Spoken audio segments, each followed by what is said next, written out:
Welcome back to Reimagine. Here we are at the end of the second month of 2021, and man, what a year we're kicking off with. You know, what a good, crazy couple of months we've kicked off this year with.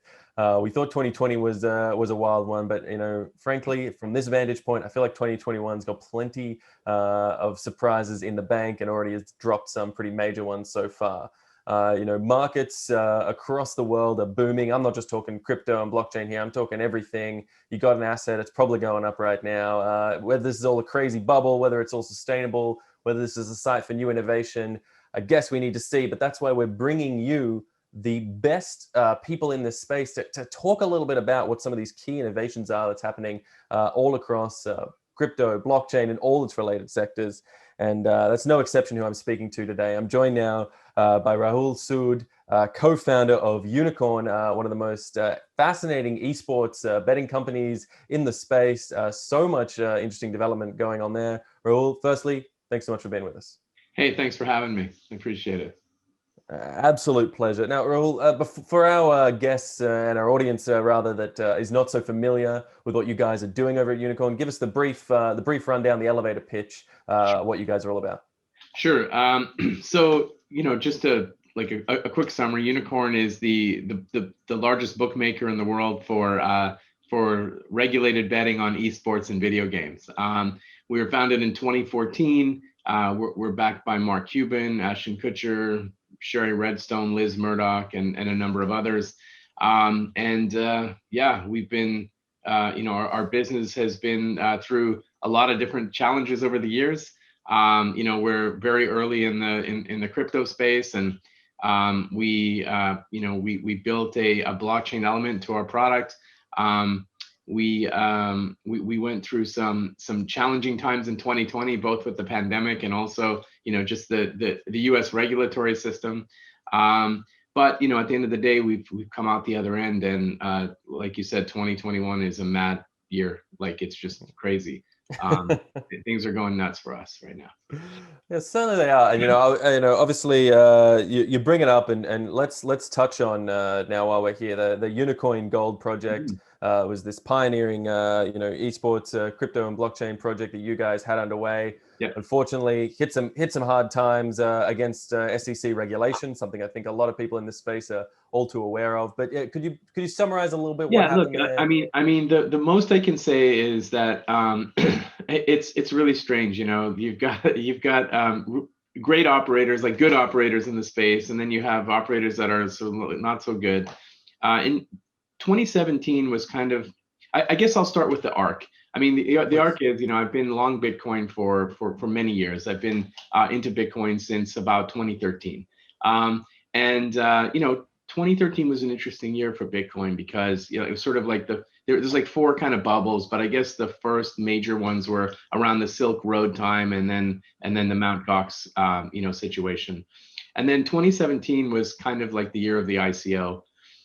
In 2015, Unikrn created the Unicoin to allow our users to transact with a free token that was built to the platform, and it allowed users from all around the world to interact with our platform. And it also allowed us to test out new products and new markets and things like that. And we built an amazing ecosystem with it.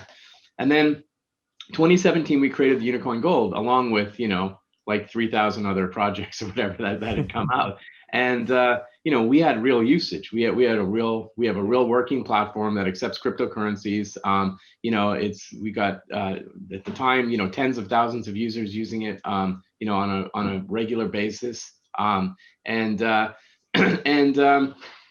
guess basically, the market collapsed, and when the market collapsed, it created a lot of pressure on companies like us to do things that were sort of unnatural, and we weren't prepared to do. So, we were very clear with our customers that if you're going to buy this token, you should only use it on the platform, and don't think of it as a speculative trade. But, as you can guess, a lot of people kind of speculated on it. And as a result of that, the market collapsed, and the SEC was asking questions of a few platforms, perhaps not the right ones, but there's a few companies that kind of got sucked into it. what's interesting about the unicorn situation is not everyone at the SEC agreed with the decision. It's public out there. There was some dissension from one of the commissioners, Mm-hmm. which we agreed with her. We agreed with Hester Pierce's point of view. But and we could have fought it because we really did have, a great use case for unicorns and people were using it. And but we just didn't want to be in a never-ending lawyer situation. We wanted to continue growing our business. We just wanted to put it behind us. So we agreed to settle only if they agreed to refund all the customers, and they agreed to it. The question is when and how. We don't know. They own it now, and we're past it. But what I will say is just, I guess the macro kind of view of this is, it's unfortunate because there's there's companies that are outside the U.S. that can do whatever they want, it seems, in the U.S. and many of them aren't really like legit or sort of good operators, and yet for us, we feel that we're an innovator in the space, and and it's been challenging being an innovator in the blockchain space in the U.S. It's scared a lot of people in the business here. Generally like exchanges and companies like us, platforms, that sort of thing. I think it threatens to push innovation out of the country. But I guess the good news is there's change. This year there's been a lot of change with the different regulatory bodies, and you see now we're in the year 2021. So 2017 was the year of the ICO that crashed. Now we're in the year of NFTs and DeFi, Right. and Bitcoin's going up again. And it's inevitable. I've always said Bitcoin is going to, well, I used to say Bitcoin's going to cross 50,000. Here we are. But I believe it's going to continue, and Bitcoin will continue to eat the world of finance. And as a result, there's sort of a new thing happening with NFTs and DeFi. And I think, we're going to continue to build our business. There's a ton of interest around it. You've got public companies like DraftKings and Penn Gaming that are just blowing up, and our phone has never been more busy than it is now. So I'm optimistic about the future. I'm a little, I'm obviously disappointed about the Unicorn Gold project. I think we could have done some unbelievable things with it, but we're not giving up. I mean, there's still we still have a gigantic international customer database. And we may come back with something that's that could be great for our customers outside the U.S. Who knows? We're not there yet. Yeah, and I want to touch on this without over litigating and over sort of dwelling on the negatives, because we like to focus on the growth and construction development. But it's an interesting point you raised about that uncertain regulatory landscape that exists. The US, for the longest time, anyone who's working in the crypto space knows that the US has had a foggy gray sort of miasma of regulation that seems to shift and change with the wind and the wills of any particular administration at any given time. And I think you raise a really valuable point there that regardless of what the rules end up being, if you make it so unclear, you risk stifling innovation. Do you think that is going to dissuade that innovation from perpetuating in the US in this space? Do you think it's just a speed bump on the way to a good future yet to come? I mean, how do you, as an innovator yourself, who's been bitten by the long arm of the law, as it were, how do you feel about that? Well, look, I'm a pioneer, right? And I believe that as pioneers, Unicorn is a pioneer. I'd rather be a pioneer on a pirate ship than a dinosaur, And so we'll continue to, stuff like this just gets in the way and you move on. I think of the last 2 years and the challenges we had with regulators, and then I look at other companies that overcame a lot of challenges. So for example, in the worst of days, we would talk about other companies like Tesla, for example. Imagine Elon Musk building a electric car company in the face of oil companies going after him, politicians going after them, saying you can't have dealerships here because the dealerships network is trying to say that Tesla is being anti-competitive, and just like on and on and on. They had to go through all this shit where they almost went bankrupt. And here we are today, and they're he's one of the most valuable companies in the world. Other companies like Uber and Lyft, they also went through major regulatory challenges with the taxi lobbies and cities trying to shut them down because they're getting paid off by the taxi lobbies and that sort of thing. Disruption is is something that happens, and you have to be prepared to take the hits with it. And we built a really great legal platform for people to come. We do full KYC and AML. We tried Hmm. to integrate our own kind of twist to the blockchain, where we still continue with the AML and KYC and run a really great business. But unfortunately, sometimes you end up in a situation where maybe you run into the wrong regulator, or somebody gets mad at you for the price dropping or whatever. That's who knows what it was. Right. But it doesn't matter. At the end of the day, I think good entrepreneurs come out the other end. And my business partners, Carl and Daniel and Andrew, I mean, these guys are rock solid. And they just stepped in and really just said, let's just focus on the core business. Let's grow the business. And 2020 was a monumental year for us in terms of that. And let's get this out of the way, and we can look at what we can do in the future to make an impact here. And by the way, all of this hasn't changed my tune on cryptocurrencies. I've been collecting NFTs since early 2018. I've been, I believe in the space. I actually like DeFi, and of course, I'm a massive believer in Bitcoin and the future of it. So I think of the ICO space, and I think there were a few successes, not many. But that's some of it due to regulatory, but most of it due to fraud or people not delivering or that sort of thing. So you really can't blame regulators for looking at the space the way they did, because they're technically here to protect consumers. Unfortunately, in many ways they didn't do a good job protecting investors. But who knows? We'll see. Right. Certainly, it's a tricky one for regulators who are, legitimately trying to make those discerning, calculations in a very complex market that they maybe themselves don't really understand, or even if they do, don't necessarily have the time to over litigate. But Yeah. I want to talk a little bit about the esports industry. Obviously, you guys are so pivotal in this space. You're doing so much development there. That's the Unikrn's prime business.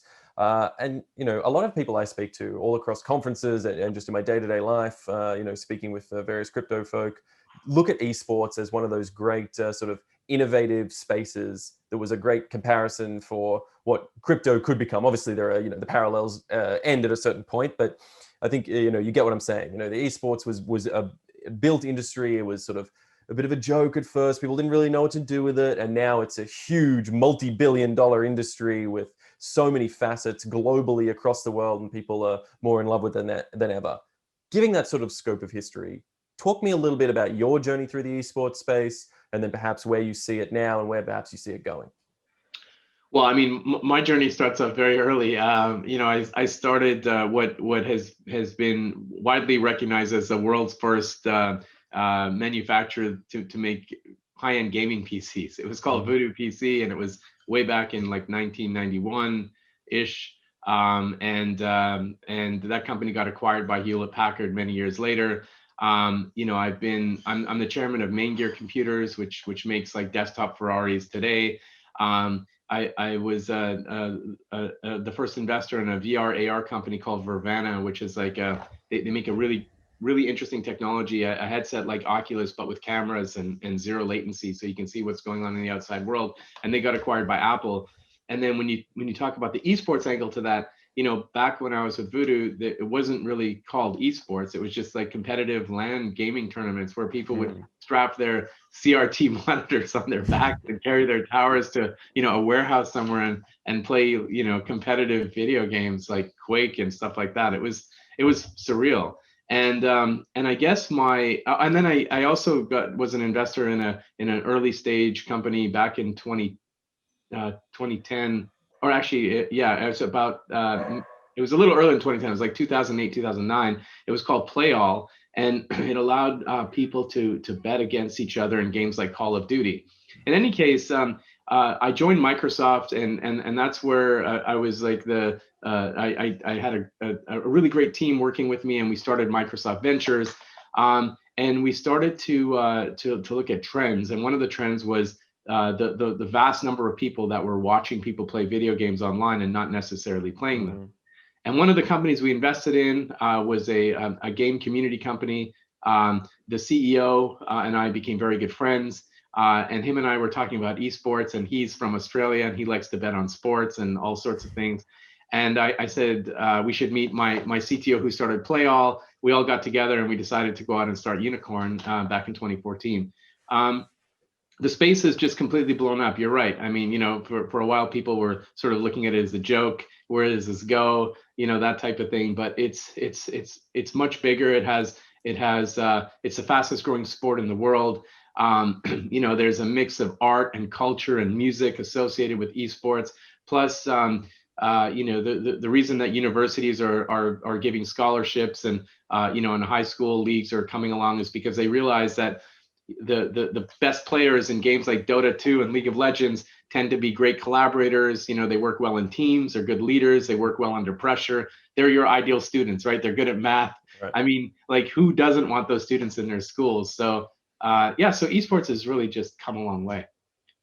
So then, again, I'm trying to transplant some of these lessons, over to those in the crypto space, and just sort of think about that as well in terms of, where they are along the journey. And I think so many who've been, early investors, early pioneers, early participators in the crypto world and crypto and blockchain widely have sort of felt that, sense of outsideness, otherness. They're the weird uncle at the party telling everyone about the Bitcoin investment. They're the strange kid who's put all his pocket money into whatever he's while he's fiddling around with his computer. And now, all of a sudden, here we are again, 2021, in another bubble, another hype market, another whatever, sustainable or otherwise. I'm not here to litigate that. But, suddenly the tables are turning and we're starting to see that wider acceptance. I don't know if it's long term. I don't know if it's, but, given your perspective on this, given your depth of history and knowledge of being in an industry that was nascent, that, sort of took that time to build and grow, how do you feel the crypto space is going to handle that? And do you think it's equipped to handle that? And any tips to anyone who's going through that moment themselves from the inside? Asher, you called it out, man. Like the weird uncle at the parties talking about Bitcoin. That's me, first of all. So my family gives me shit about it all the time. But when the market collapsed in 2018, 2019, I was still the guy saying, look, this is just a blip. I've seen it before. It's going to come back. People thought, I was crazy. I think there was a video where I went on CNBC back in late 2017, early 2018, saying Bitcoin's going to go to 25,000. And there's a caption underneath it, Bitcoin going to 25,000. And they stopped having me on the air. So weird. But anyways, look, here's what I think is happening. I think as any market evolves, the one thing is certain, that the valleys will become less and the peaks will only go higher. And let me give you my thoughts on this. Bitcoin is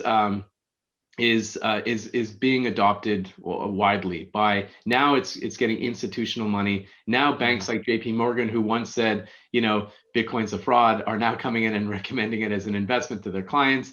Now you're getting companies like MicroStrategy, Tesla, Square, and soon others are adding Bitcoin to their balance sheet. Here's the way I think about Bitcoin and the reason that it underpins this industry. So a lot of people compare Bitcoin to gold and they say it's like digital gold. And that really limits what Bitcoin actually is, because yes, it's like digital gold. It's a good store of value. But then they start to say, well, it's like digital gold, so therefore it should get at least half of gold's market share. It's not a good way to look at it, because Bitcoin is like digital gold in a sense, but it's also like real estate, fine art, watches, or collector cars that go up in value. Bitcoin is a store of value as an asset, as digital gold, and then ultimately it's also a currency that's obviously limited. You can't. It's a currency without a printing press, and so. The way I would describe it is, if you think about, let's say Manhattan had 21,000 blocks that you could buy, or 21 million squares or whatever that you could buy, and everyone on Earth is learning about this place called Manhattan, and they all want to move there. Everybody over time, right? And that's what's happening. So Bitcoin is basically, it's digital gold. It's this investable asset, and it's a currency on top of a growing social construct. And this is the part that everybody misses. When they say Bitcoin's not backed by anything, that's absolute bullshit, because there's this growing social construct of people around the world that are learning about it and getting on it. And now you've got these Fortune 500 companies getting on it and financial institutions getting on it. And they're all flocking to Manhattan to go buy a piece of the land, right? And once all the land is bought, then where do they go? They can only go higher. So they have to, they have to build skyscrapers. And once the skyscrapers hit the sky, what happens? And so I guess my point is that I think Bitcoin is starting to receive mass adoption. I think that as the social fabric continues to grow, then it creates opportunities in other areas. So let's talk quickly about NFTs really quick. So even though you pointed out, it could be kind of bubblish right now. I don't think of NFTs as bubblish. I think NFTs as opportunity because I'm a sports team owner, so I own a professional cricket team, and also I'm also involved in eSports. And when I think about the potential of NFTs and where it could go, let's say I'm Jay-Z, or let's say not me Jay-Z, but let's say Jay-Z decides to release a song on Spotify, and he releases the song on Spotify, and then he says, I'm going to create 50 master versions, extended versions of the song, and with that I'm going to create some really cool art with it, and commission this artist, and there'll be a video with it, and I'm going to only sell 50 master copies of it, and he mints that into an NFT. First of all, the auction houses would go crazy. Second of all, can you imagine Spotify saying, or iTunes saying, we want to sell that NFT as well, right? This is the newest and probably one of the most craziest things to happen in arts, culture, and sports, because now the artist has more control over the revenues. If you decide that you're going to buy one of those 50 NFTs from Jay-Z, and then you put it on an auction house to resell it later, yes, you'll get revenue from it, but Jay-Z will also get revenue from that resale as well. So there's just tons of opportunity. And then in the case of sports, so like this jersey behind me is a signed jersey. It's a cricket jersey, super popular in Sri Lanka. These players. Now, typical sports merchandise is you buy a jersey and you frame it, you put it on your wall. But now with NBA Top Shots, selling moments and that kind of thing. Imagine if you're able to buy like a signed cricket bat and a ball, put it in a frame along with some digital art to go with it that captures a specific moment, like the team winning a championship and that type of thing. And then you put a QR code on it and you mint it on the blockchain. So it's one of the original pieces. I mean, how much more awesome would that be to be able to carry that memorabilia with you on your phone, share it with your friends, say I own this, and then it's sitting at your house, that you can always resell it one day. It is a massive opportunity. People got to start looking at it and taking it seriously. And just going back to your original point about the crazy uncle, in 2018, 2019, we were sort of like the pariahs, where the market crashed. Everyone's like, oh, I told you so, Bitcoin is going to shit. And now it's like, over 50,000 and everyone's calling and they're saying, wow, you guys are, really smart. Nothing's changed. Nothing's changed. It's just, it just continues to do what it's doing. And, the smart will be on, like very smart people are on board with this, and it's just going to get bigger from here.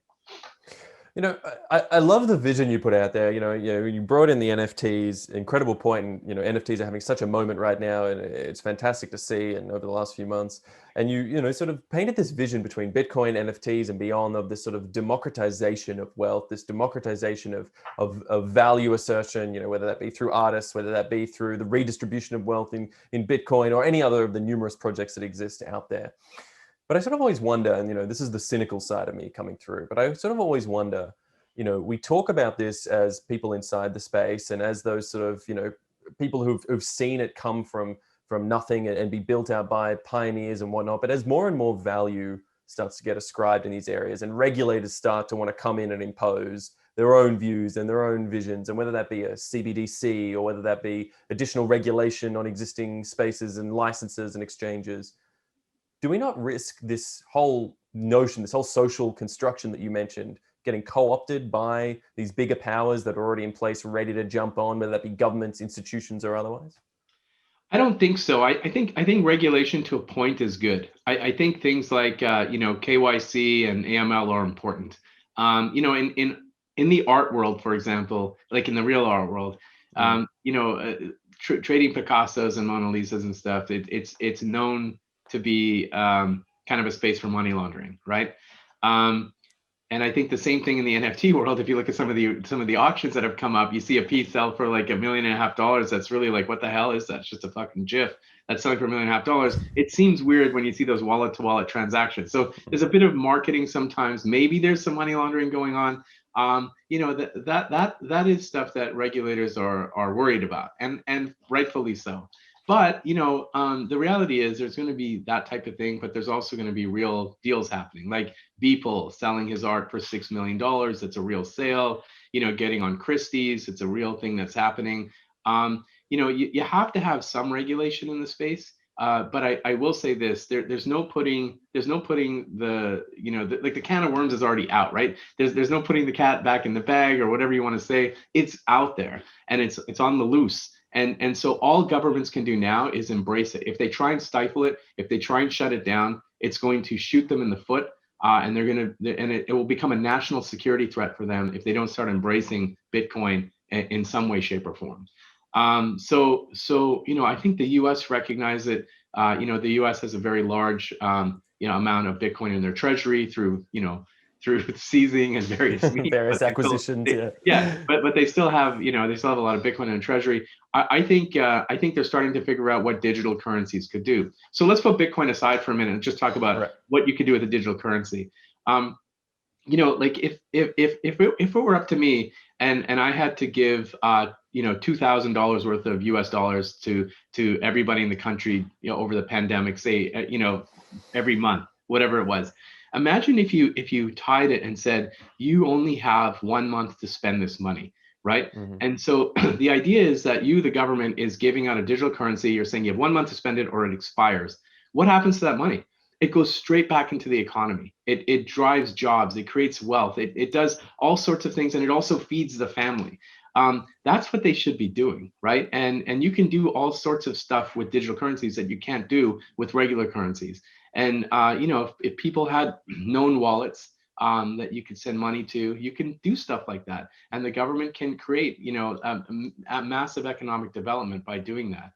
So I think digital currencies have their place, but Bitcoin will always be the king daddy because of the social construct that continues to grow. No one is going to take over Bitcoin. It's there's always like somebody saying, well, what if it's like MySpace and Facebook? You don't know what you're talking about. That's not going to happen. Do you want to go into that a little more? Like why Well, are you so sure about it? Well, I mean, the idea that Bitcoin is like old technology and some new technology is going to come and take over is flat out ridiculous, because we have to go back to the point of the social construct. And as more people get into Bitcoin, as it's the most secure kind of it's the most secure money out there. It's the hardest money out there. And as more people start using it as a means for store of value, as a means to kind of hold over time, eventually the volatility will drop down, and eventually it'll become more like a currency, and people will start pricing things in Satoshis. So yeah, like I think Michael Saylor put it really well. I watched an interview with him the other day. He's got the best interviews, man. He's got the best sound bites. One of the things he said was, Bitcoin is like a bank in cyberspace. And it really is. It's amazing to think that, like, my father-in-law lives in Hyderabad in India. He can be sitting on a couch somewhere, and I could send him $500 to his wallet that's in his pocket, right? I mean, where else can you do that? And Bitcoin is just so fascinating, the technology, and yet so simple. So yeah, there's nothing that's going to replace it. Yeah, and you touch on such a valuable point there. I mean, I spent my last month speaking a ton with innovators and entrepreneurs in most of the developing world, in Africa, South America, in various parts of Asia, where they are saying, yeah, you in the West, in the first world and whatnot, maybe you're excited by cryptocurrencies as the latest toy, the latest speculative asset, the latest thing that you can throw some money in when liquidity is running rampant. But in the developing world, this is real use. This is, as you say, this is the ability to transfer, whether you talk about remittances, whether you talk about fighting unstable currencies, unstable local fiat currencies, all these elements. I mean, that's such a powerful tool. Do you see that innovation happening, and do you think that that is going to be the driver of development and innovation in the crypto space? I mean, I hope so. When I think about yeah, real quick story about this cricket team in Sri Lanka. So, Please. our team won the championship last year, and when we built the team, we're all given 20 spots for players. Six of the spots were used to bring on international stars. So we brought in players from the West Indies and from South Africa and Great Britain and Australia and Pakistan. Actually, we had some amazing players, and then four of the slots were held for. So this team that I'm part owner of is based in Jaffna in Sri Lanka. It's in the north, and Jaffna was torn apart by a 30-year civil war that ended in 2009. Man, like it was Right. a brutal war, and so kids growing up in Jaffna really have very little opportunity. So four of the slots were opened up to kids in Jaffna, and one of the guys did very well, and he played for us in our fourth game, and he got his first wicket against one of the top batsmen from the West Indies. Anyways, when we went to go pay everybody, we went to go pay this kid, and man, he'd never had a bank account in his life, and Right. so we said, okay, well, get your mom to give us her bank, we'll send you the money, and mom had no bank. His uncle had no bank. He was the first one in his family to have a bank account that we had to help him open it, and it took a bit of time to get it done, but we finally got it Mm-hmm. done. I feel like the concept of banking the unbanked is a real problem, and it's a real thing, and it's something that I truly care about, and I hope that our countries like India and Sri Lanka won't just try and ban cryptocurrency because they're afraid that it's going to take away from their local rupee or something, right? It would be a real shame if they did that. I think they need to embrace the innovation and find out ways to to leverage it, and because everybody there is connected, everyone has a phone. Doing this type of thing, changing the banking system, it just has to happen. It's too archaic, it's too old, it's too slow. It's just it's not the future. And when typically what happens in a dying industry, and I'm in many businesses that have a dying industry component to it. You have all these CFOs and people trying to protect dying businesses, and they end up going down with the ship, and I think the same goes for banking. Those who don't embrace Bitcoin, those who do embrace Bitcoin now, are going to be the biggest banks in the future, Right. because in the future, people like myself aren't going to sell their Bitcoin. What we're going to do is take out loans on it, and and we want banks to be able to support those loans, and we'll use our Bitcoin to back it. That's the future, I think, of finance. So yeah. Yeah. A powerful vision, and yeah, as you say, when the day finally comes, you won't have to hodl your Bitcoin anymore. It won't be a question of when you hodl or not. It'll be a question of you won't need to sell. Yeah. Definitely a powerful vision. All right, Rahul, I could keep talking to you all day. So many more topics for us to discuss. Unfortunately, we got to come to a bit of a conclusion. But before we go, I want you to tell me, whether it be yourself, whether it be Unikrn, whatever it is, what's the sort of key projects, key innovations, key things being worked on, key things you're looking out for? Give us a bit of a vision for the future. Sure. So, clearly, I care deeply about Unikrn. We're led by my business partner, Carl Flores, who's amazing, loves the space, and he's doing extremely well. I think this year is going to be great for us.